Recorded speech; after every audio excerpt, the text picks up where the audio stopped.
इन्होंने अमित शाह को बेल दी, उनको गवर्नर बना दिया।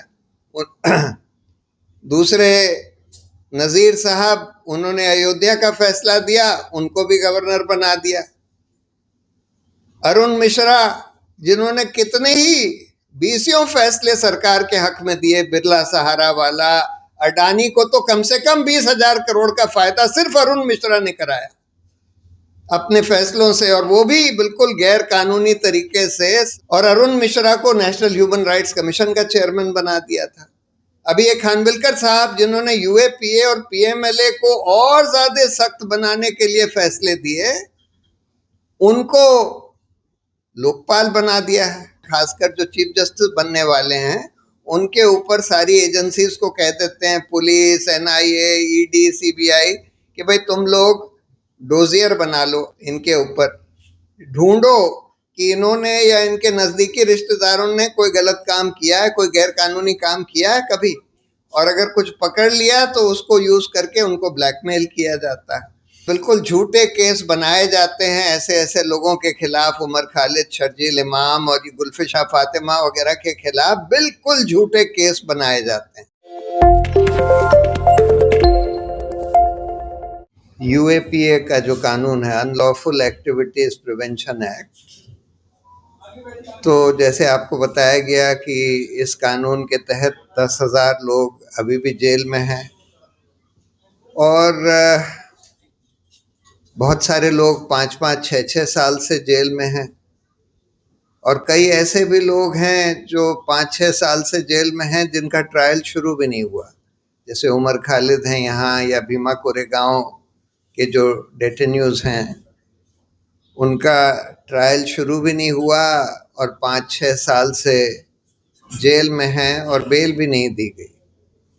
जो नॉर्मल कानून है बेल का, वो ये कहता है, और सुप्रीम कोर्ट इसके बारे में कई जजमेंट्स में कह चुका है, कि bail is the rule, jail is the exception. यानी कि आमतौर पर जिसके खिलाफ कोई जुर्म साबित नहीं हुआ है उसको बेल दी जाएगी, चाहे वो मामला इन्वेस्टिगेशन में हो, चाहे वो ट्रायल पर हो, अनलेस 3 में से एक कोई ग्राउंड अगर एग्जिस्ट करता है। वो 3 ग्राउंड हैं कि पहला तो ये कि अगर इसका रीजनेबल ग्राउंड हो ये मानने का कि अगर इसको बेल दे दी गई तो फिर ये तो भाग ही जाएगा और फिर ट्रायल के लिए नहीं आएगा, पहला ये ग्राउंड होता है। दूसरा ये ग्राउंड होता है कि ये अगर बेल दे दी गई तो फिर एविडेंस से छेड़छाड़ करेगा। और तीसरा ये होता है कि अगर इसने बहुत संगीन अपराध किया है और अगर छोड़ दिया गया तो ये अपराध फिर से करेगा। इन 3 सिचुएशंस को छोड़कर बेल जो है देना रूल है। लेकिन हम देख रहे हैं कि यूएपीए के तहत बहुत सारे लोग ऐसे अभी भी जेल में हैं जहां ट्रायल भी नहीं शुरू हुआ, 5-5, 6-6 साल हो गए, और जिनके बारे में कोई ये नहीं कह सकता कि बेल दे दी गई तो भाग जाएंगे। उमर खालिद वगैरह के बारे में कोई ये नहीं कह सकता, ना ये कह सकते हैं कि वे बेल दे दी गई तो सबूत से छेड़छाड़ करेंगे, ना ये कह सकते हैं कि बहुत संगीन अपराध किया है, बेल दे दी गई तो फिर से वही अपराध करेंगे। उनके खिलाफ अपराध क्या है? ये तो एक्यूजेशन है नहीं कि उन्होंने कोई वायलेंस करी है, कोई एक्चुअल टेरर एक्टिविटी करी है। उनके खिलाफ केस ये बनाया गया है कि कॉन्स्पिरेसी करी गई है, यानी कि एक साजिश में ये इन्वॉल्व थे। साजिश थी कि दिल्ली दंगों को भड़काने की, और उसके लिए एविडेंस क्या दिया है? देखिए, उमर खालिद वगैरह के तो तमाम वीडियोस अवेलेबल हैं, पब्लिक वीडियोस, करीब करीब उनकी सारी जितनी भी सार्वजनिक स्पीचेस हैं सभी वीडियो पर अवेलेबल हैं। दसियों स्पीचेस अवेलेबल हैं। हर स्पीच में वो कहते हैं कि अगर हमारे ऊपर हिंसा भी करी जाए तो हमको हिंसा से जवाब नहीं देना है। तो हिंसा का तो कोई आरोप लगा ही नहीं सकते उनके खिलाफ। अब ये लगा दिया है कि भाई साजिश करी कि दिल्ली के दंगे हो जाएं, उसकी साजिश करी। अब उसका क्या प्रमाण है? प्रमाण कहते हैं कि हमारे प्रोटेक्टेड विटनेसेस हैं, उन्होंने बोला है। अब वो प्रोटेक्टेड विटनेस क्या होता है उसका नाम भी नहीं बताते, उसने क्या बयान दिया है ये भी नहीं बताते, यानी उमर खालिद को भी नहीं बताते, जो अक्यूज्ड हैं उनको भी नहीं बताते, और उस आधार पर कहते हैं कि नहीं नहीं इनके खिलाफ तो बड़ा सबूत है कि इन्होंने साजिश करी। अब देखिए यूएपीए कानून में प्रॉब्लम्स क्या हैं? दो मोटी मोटी प्रॉब्लम्स मुझे दिखाई देती हैं। हम लोगों ने इसको चैलेंज भी किया हुआ है। अनफॉर्चुनेटली वो जो हम लोगों का चैलेंज था, चंद्रचूड़ साहब ने बेला त्रिवेदी के कोर्ट में भेज दिया। वो बेला त्रिवेदी के बारे में मालूम था कि वो मोदी की लॉ सेक्रेटरी रह चुकी थी गुजरात में, और सरकार के खिलाफ कोई फैसला नहीं उन्होंने ना तो दिया था, ना देने का कोई, किसी को कोई शक नहीं था कि सरकार के खिलाफ कोई फैसला नहीं देंगे। तो फिर विड्रॉ करना पड़ा सब लोगों को, और फिर ये बोलना पड़ा ठीक है हम हाई कोर्ट में इसको चैलेंज करेंगे। तो क्या दो प्रोविजंस हैं? पहला तो ये है, जो डेफिनेशन है अनलॉफुल एक्टिविटी का, अनलॉफुल एक्टिविटी के डेफिनेशन में उन्होंने दो चीजें लिख दी हैं। Any act which causes disaffection against India, यानी कि सेडिशन का एक पहले कानून था जो ये कहता था कि any act which causes disaffection against the government, यानी सरकार के खिलाफ कुछ कहना जिससे कि लोगों की भावनाएं सरकार के खिलाफ हों। जैसे मान लीजिए आप ये कहते हैं कि ये सरकार बहुत भ्रष्ट है, ये तो देश को लूट रही है,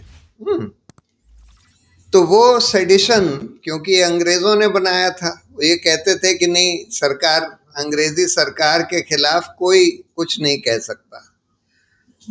दुर्भाग्य की बात ये थी कि जब हिंदुस्तान आज़ाद हुआ वही कानून चलता रहा। उसको फिर सुप्रीम कोर्ट में जब संविधान बना और मौलिक अधिकार दिए गए, और उसमें से एक अधिकार था कि अपनी बात खुल के रख लेना, यानी फ्रीडम ऑफ स्पीच, और डेमोक्रेसी बनाई गई कि भाई हम सरकार के खिलाफ बोल के सरकार को बदल सकते हैं चुनाव से। तो उस कानून को चुनौती दी गई कि भाई आप अगर ये कह देंगे कि सरकार के खिलाफ कुछ भावनाएं भड़काना यही अपराध है, तब फिर लोग डेमोक्रेटिकली सरकार कैसे बदलेंगे? तो निहित है इसमें। तो सुप्रीम कोर्ट ने बोला हाँ ये बात तो ठीक है, और इसलिए उन्होंने सेडिशन के कानून को रीड डाउन कर दिया, यानी ये कह दिया कि जब तक कोई जना हिंसा नहीं भड़काता या पब्लिक डिसऑर्डर नहीं भड़काता, ये अगर कहता है कि भाई हाँ दंगे कर दो या सब सारा सिस्टम जैम कर दो, कोई कुछ होने ही मत दो, मतलब पब्लिक डिसऑर्डर, या कि यहाँ पर ऐसा उपद्रव कर दो कि कोई सामान्य आदमी कुछ कर ही ना पाए, अगर इस तरह की चीज भड़काता है तब तो आप ये कह सकते हैं कि ये सेडिशन का अपराध बनता है, और नहीं तो वो अपराध नहीं माना जाएगा। लेकिन उसका फिर भी दुरुपयोग हो रहा था, तो फिर उसको फिर से जब चुनौती दी गई हाल में, तो सुप्रीम कोर्ट ने उसको स्टे कर दिया। अब ये लोग नया एक वो ले आए हैं, क्रिमिनल प्रोसीजर कोड और आईपीसी और सीआरपीसी, और उसमें फिर से सेडिशन को रीइंट्रोड्यूस कर दिया। लेकिन यूएपीए में अनलॉफुल एक्टिविटी, यानी इफेक्टिवली आप कह रहे हैं कि टेररिस्ट एक्टिविटी वो होगी जो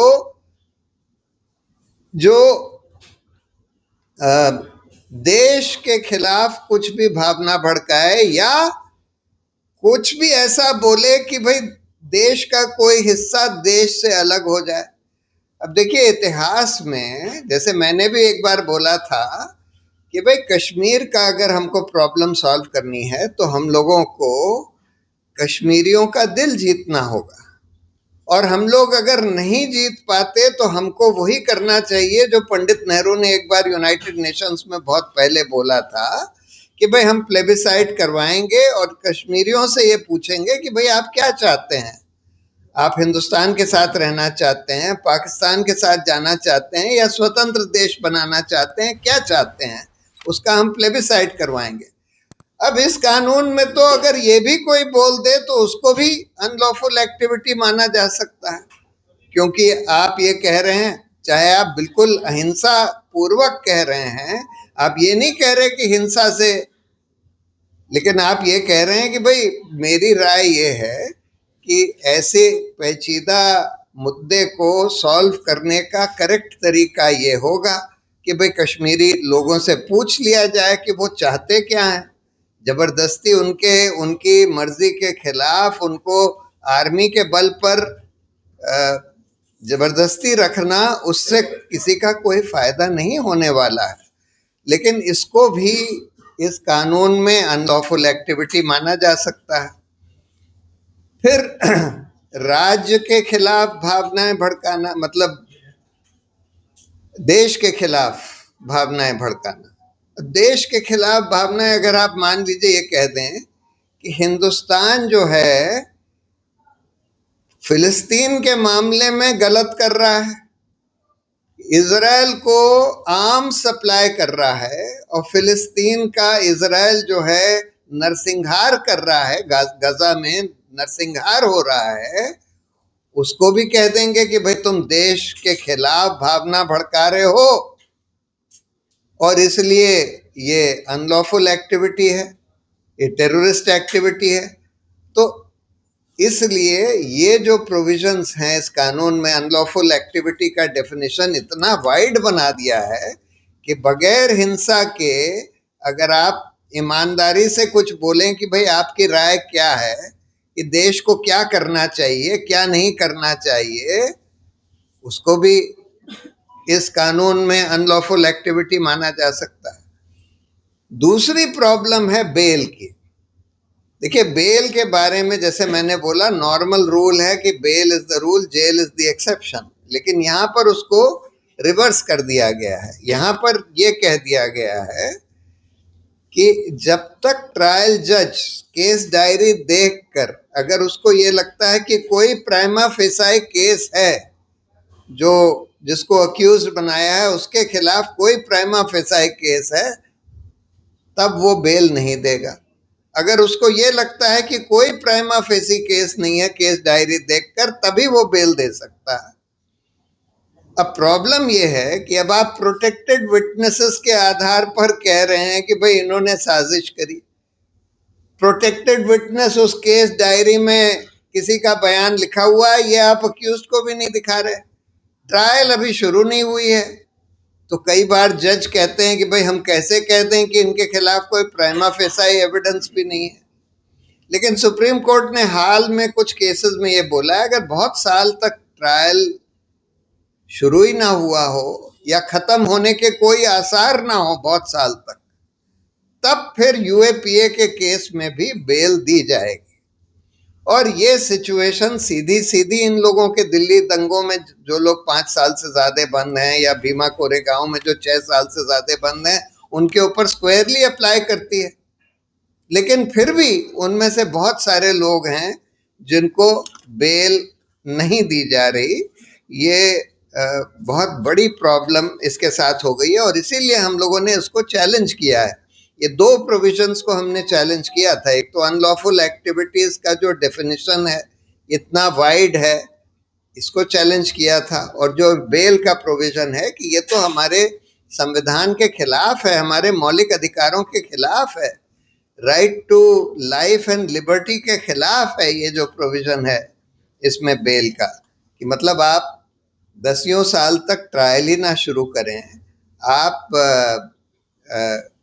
बताएं भी नहीं कि कौन प्रोटेक्टेड विटनेस ने क्या बोल दिया आपके खिलाफ, और उस आधार पर कुछ चीज आप कोई एविडेंस अक्यूज से छुपाकर सिर्फ जज को दिखाकर आप बोलेंगे देखिए इसके खिलाफ प्राइमा फेसी केस है इसलिए इसको आप बेल पर नहीं एनलार्ज कर सकते, ये बिल्कुल गलत है। अब ये सब देखिए इसलिए भी चल रहा है क्योंकि हमारी जो इन्वेस्टिगेटिव एजेंसीज, यहाँ दिल्ली पुलिस, कई बार एनआईए, ये सब बिल्कुल सरकार के कब्जे में आ गई हैं। सुप्रीम कोर्ट ने सीबीआई वाले केस में बोला था, वो विनीत नारायण वाले केस में, कि भाई सीबीआई को सरकार से स्वतंत्र रखने की जरूरत है। उसके लिए उन्होंने कुछ प्रावधान करे थे कि भाई सीबीआई डायरेक्टर का सिलेक्शन में चीफ जस्टिस भी इन्वॉल्व होंगे, prime minister, leader of opposition, chief justice, और भी कुछ चीजें बोली थी कि भाई सीबीआई से आप सरकार कितनी छेड़छाड़ कर सकती है। लेकिन अनफॉर्चुनेटली ये हुआ है, हम देख रहे हैं कि बहुत सारे चीफ जस्टिस भी सरकार के साथ चले जाते हैं और जिसको सरकार चाहती है सीबीआई डायरेक्टर बनाना, उसी को बना दिया जाता है। लीडर ऑफ ऑपोजिशन कुछ भी कहता रहे, जिसको सरकार चाहती है उसी को बना दिया जाता है। और सीबीआई से बाकी भी छेड़छाड़ हो रही है, लेकिन उसको भी कोर्ट नहीं रोक रहा। जो सुप्रीम कोर्ट का फैसला था उसके खिलाफ छेड़छाड़ सरकार कर रही है। उसी तरह से पुलिस के बारे में भी प्रकाश सिंह के केस में पुलिस रिफॉर्म्स का एक बहुत अच्छा जजमेंट सुप्रीम कोर्ट ने 2006 में दिया। अब आज देखिए 19 साल हो गए उस जजमेंट को आए हुए। 19 साल से वो जजमेंट की तामील नहीं करी गई है। बहुत सारे ज़्यादातर राज्य हैं जो तामील नहीं कर रहे हैं। उसमें एक चीज़ ये लिखी थी कि डीजीपी का सिलेक्शन, और ये तो बिल्कुल मिनिमल चीज़ लिखी थी, यूपीएससी 3 जनों का पैनल बनाएगी सीनियरिटी वगैरह देखकर, और उसमें से सरकार एक आदमी को डीजीपी सेलेक्ट करेगी। लेकिन हम देख रहे हैं कि इसकी तामील नहीं हो रही है और स्टेट आफ्टर स्टेट में सरकार खुद डीजीपी बना देती है या एक्टिंग डीजीपी बनाकर चालू रखती है। यूपीएससी से नाम भी नहीं आने देती, मतलब उनको कोई रिकॉर्ड ही नहीं देती जिससे यूपीएससी वो देखकर नाम भेज पाए। तो इस तरह से इन्होंने सुप्रीम कोर्ट के जो आदेश थे कि भाई हम पुलिस को, इन एजेंसीज को सरकार से थोड़ा स्वतंत्र बनाना चाहते हैं, उसके लिए ये सब होना चाहिए, इसका उल्लंघन करके इस मोदी सरकार ने इन सारी पुलिस को और बाकी एजेंसीज को बिल्कुल अपने कब्जे में कर लिया है कि जो वो चाहते हैं वो करते हैं। और रिजल्ट ये है कि बिल्कुल झूठे केस बनाए जाते हैं ऐसे ऐसे लोगों के खिलाफ, उमर खालिद, शर्जील इमाम और ये गुलफिशा फातिमा वगैरह के खिलाफ बिल्कुल झूठे केस बनाए जाते हैं। और इन लोगों को लगता है कि देखिए बाद में तो ये लोग एक्विट हो जाएंगे जब भी ट्रायल होगा। खैर दिल्ली राइट्स का तो ट्रायल मुझे नहीं लगता कि 20 साल में भी, 25 साल में भी खत्म हो सकता है, पर पुलिस वालों को लगता है कि आखिर में एक्विट हो जाएंगे। लेकिन अभी हमारा क्या जाता है, जो सरकार कह रही है कि इनके खिलाफ झूठा केस बना दो, हम बना देते हैं, बाद में एक्विट भी हो जाएंगे तो हमारा क्या जाएगा। मैं बहुत साल से ये कहता हूं कि भाई ऐसे केस, बहुत सारे केसेस हुए हैं जिसमें 20-20 साल के बाद लोग एक्विट हुए हैं और ये पाया गया है कि इनके खिलाफ बिल्कुल झूठा केस बनाया गया, फैब्रिकेटेड एविडेंस के आधार पर बनाया गया। ऐसे केस में ये जरूरी है कि उन पुलिस ऑफिसर्स को आइडेंटिफाई करके उनको दंडित किया जाए और सख्त दंडित किया जाए, तभी जाकर ये सिलसिला रुकेगा, थमेगा कि झूठे केस बनाने का। जब तक पुलिस वालों को ये एहसास नहीं होगा, पुलिस, एनआईए, सीबीआई, इन लोगों को ये एहसास नहीं होगा कि अगर हमने झूठा केस बनाया तो आगे चलकर हमको दंड देना पड़ेगा, तब तक ये सिलसिला नहीं थमने वाला है। आखिरी बात यह है कि इसमें न्यायपालिका का बहुत बड़ा रोल होता है, होना चाहिए, और न्यायपालिका को इसीलिए बनाया गया था कि हमारे मौलिक अधिकारों की रक्षा करे, कार्यपालिका विधायिका को अपने अपने दायरे में रखे। अब हम ये देख रहे हैं कि न्यायपालिका भी अपना काम करने में विफल हो रही है बहुत सारे केसेस में, और हमारे मौलिक अधिकारों की रक्षा नहीं हो पा रही है। उसका ये कारण है कि धीरे धीरे इस मोदी सरकार ने कई हथकंडे अपनाकर न्यायपालिका की स्वतंत्रता खत्म कर दी है। जब हमारा संविधान बनाया गया तो उसमें जो उच्च न्यायालय और उच्चतम न्यायालय के न्यायाधीशों के खिलाफ सरकार को कोई डिसिप्लिनरी पावर नहीं दी गई। उनको हटाने के लिए इम्पीचमेंट करना होता है, जो बहुत मुश्किल प्रोसेस है। तो उसको समझा गया कि भाई इसके वजह से ये जज लोग जो हैं सरकार से स्वतंत्र रहेंगे। लेकिन हम ये देख रहे हैं कि आज आधे से ज़्यादा जज न्यायपालिकाओं में, चाहे उच्च न्यायपालिका हो चाहे उच्चतम न्यायपालिका हो, सरकार से स्वतंत्र नहीं है।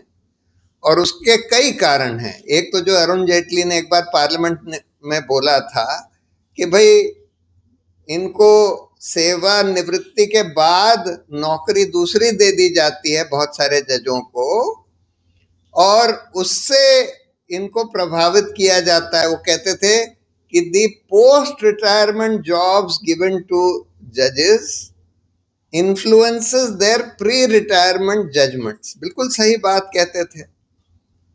और यही हम देख रहे हैं कि देखिए, कुछ जजों को राज्यसभा का मेंबर बना दिया गया, कुछ जजों को जिन्होंने सरकार की बहुत सेवा करी, गोगोई साहब ने खूब सेवा करी सरकार की, और सेवा करने के बाद उनको राज्यसभा का मेंबर बना दिया। और राज्यसभा जाते वाते नहीं, उनको आलीशान लुटियन जोन में बंगला मिला हुआ है।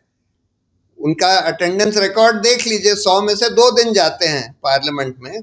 ना कभी कुछ बोला है पार्लियामेंट में, ना कुछ कंट्रीब्यूशन है, बस उनको एक बंगला दे दिया गया है। और इस वजह से लुटियन जोन में, और एक तो ये है, बहुत सारे जजों को गवर्नर बना दिया। सदाशिवम साहब जिन्होंने अमित शाह को बेल दी, उनको गवर्नर बना दिया। दूसरे नजीर साहब, उन्होंने अयोध्या का फैसला दिया, उनको भी गवर्नर बना दिया। अरुण मिश्रा जिन्होंने कितने ही बीसियों फैसले सरकार के हक में दिए, बिरला सहारा वाला, अडानी को तो कम से कम 20,000 करोड़ का फायदा सिर्फ अरुण मिश्रा ने कराया अपने फैसलों से, और वो भी बिल्कुल गैर कानूनी तरीके से वेकेशन में उनके केस टेकअप कर करके। और अरुण मिश्रा को नेशनल ह्यूमन राइट्स कमीशन का चेयरमैन बना दिया था। अभी एक खानविलकर साहब जिन्होंने यूएपीए और पीएमएलए को और ज्यादा सख्त बनाने के लिए फैसले दिए, उनको लोकपाल बना दिया है। तो ये एक प्रॉब्लम है। दूसरी जो इस मोदी सरकार ने करी है कि कानून ये कहता है कि जजों का चयन सुप्रीम कोर्ट के सीनियर जजेस करेंगे, और सरकार के पास एक ही राइट है, अगर उनको कुछ नाम अच्छे नहीं लगते तो वो नाम एक बार कोलिजियम को रीजंस के साथ वापस कर दें। उसके बाद अगर कोलिजियम जो है, सीनियर जजेस का कोलिजियम, यूनानिमसली उन नाम को फिर से भेजता है, तो सरकार को कोई अब ऑप्शन नहीं है, उनको वो अपॉइंट करने ही पड़ेंगे, ये कानून कहता है। लेकिन इस मोदी सरकार ने एक नया तरीका अख्तियार किया है। अगर उनको जो जजेस जो नाम भेजते हैं, देखिए आमतौर पर अब तो ये हो रहा है कि न्यायपालिका सरकार के इतने प्रभाव में आ गई है कि नाम ही ज्यादातर वही भेजते हैं जो सरकार चाहती है। लेकिन कुछ, जब कभी कभी कुछ इंडिपेंडेंट जजेस का नाम भेज देते हैं, जो इंडिपेंडेंट हो, स्वतंत्र हो, थोड़े स्ट्रांग हो, तो ये मोदी सरकार जो है उस नाम को ना तो वापस भेजती है, ना कबूल करती है। मतलब ना उनका अपॉइंटमेंट होता है, ना नाम वापस भेजा जाता है। सरकार बस उन नाम पर बैठ जाती है। बाकी जो सरकारी टाइप के जजेस उनको दिखते हैं, उनका नोटिफिकेशन अनाउंस हो जाता है। कभी कभी चीफ जस्टिस जब बार बार कहते हैं कि भाई हमने नाम भेजे थे, आपने कुछ बोला नहीं, बोलिए तो, कुछ तो बताइए क्या आप चाहते हैं, तब फिर सरकार वापस करती है नाम। और उसके बाद कोलिजियम कभी कभी यूनानिमसली रिटरेट भी करता है, ऐसा दर्जनों केसेस में हो चुका है, तब भी ये सरकार नोटिफिकेशन इशू नहीं करती, उन जजों की नियुक्ति ही नहीं करती। ऐसे में सुप्रीम कोर्ट को 2 ऑप्शंस हैं, या तो वो कंटेम्प्ट ऑफ कोर्ट करें प्रधानमंत्री या कानून मंत्री के खिलाफ कि आपने हमारे आदेश के खिलाफ आप एक्ट कर रहे हैं, और या फिर ये बोल दें जैसे वो गवर्नर के केस में बोला है कि भाई अगर 3 महीने तक सरकार जवाब नहीं देगी तो ये मान लिया जाएगा कि सरकार को कोई ऑब्जेक्शन नहीं है और उस जज को ओथ दिला दी जाएगी, जज बना दिया जाएगा। लेकिन इन दोनों में से कुछ भी नहीं कर रहे ये लोग, और ये सरकार की मनमानी चलने दे रहे हैं कि भाई जो नाम उनको नहीं अच्छा लगता वो अपॉइंट होएगा ही नहीं, ये चल रहा है। और वैसे भी जो पहले हम लोगों ने देखा था, जब कोई बहुत फांसीवादी सरकार दिखती है, जैसा इमरजेंसी में भी हुआ था, तब कोर्ट्स और जजेस जो हैं बहुत सारे डर जाते हैं। और यही हम लोग अब भी देख रहे हैं कि बहुत सारे ईमानदार जजेस भी इस सरकार से, क्योंकि एक ये फांसीवादी सरकार दिखती है, तो इससे डरे हुए हैं। और आखिर एक तरीका इस सरकार ने और अख्तियार किया है कि भाई सारे जो जजेस हैं, खासकर जो चीफ जस्टिस बनने वाले हैं, उनके ऊपर सारी एजेंसीज को कह देते हैं, पुलिस, NIA, ED, CBI, कि भाई तुम लोग डोजियर बना लो, इनके ऊपर ढूंढो कि इन्होंने या इनके नज़दीकी रिश्तेदारों ने कोई गलत काम किया है, कोई गैरकानूनी काम किया है कभी, और अगर कुछ पकड़ लिया तो उसको यूज़ करके उनको ब्लैकमेल किया जाता है। तो इस वजह से न्यायपालिका की स्वतंत्रता बहुत कम हो गई है इस दौर में, और इस वजह से हम देख रहे हैं कि हमारे मौलिक अधिकारों की भी पूरी रक्षा नहीं हो पा रही है इस न्यायपालिका के द्वारा। तो अब हम लोगों को करना क्या है? देखिए, मैं ये मानता हूँ कि पब्लिक ओपिनियन का बहुत असर होता है, न्यायपालिका के ऊपर भी होता है और पूरे सिस्टम के ऊपर होता है। जब पब्लिक ओपिनियन बहुत मुखर तरीके से उभरती है और ये दिखाई देता है कि भाई पब्लिक ओपिनियन इसके बिल्कुल खिलाफ है, तो न्यायपालिका में भी उसका असर होता है। मैंने ये देखा है, इसलिए मैं तो ये पॉलिसी फॉलो करता हूँ। जब मैं देखता हूँ कि किसी कोर्ट ने कुछ अच्छा काम किया, मैं उसकी सराहना करता हूँ। गलत काम किया, मैं उसका बिल्कुल जम के विरोध करता हूँ और पब्लिकली विरोध करता हूँ। तो यही हम सबको करना चाहिए, ये तो न्यायपालिका। और वैसे भी हम लोग अगर UAPA के खिलाफ पब्लिक ओपिनियन बहुत स्ट्रांग हो जाती है तो सरकार को उसका इफेक्ट होता है, क्योंकि सरकार भी वोट चाहती है। उसको पता है कि भाई अगर पब्लिक ओपिनियन हमारे बहुत खिलाफ हो गई, कई मुद्दों पर खिलाफ हो गई, तो फिर हम इलेक्शन नहीं जीत पाएंगे।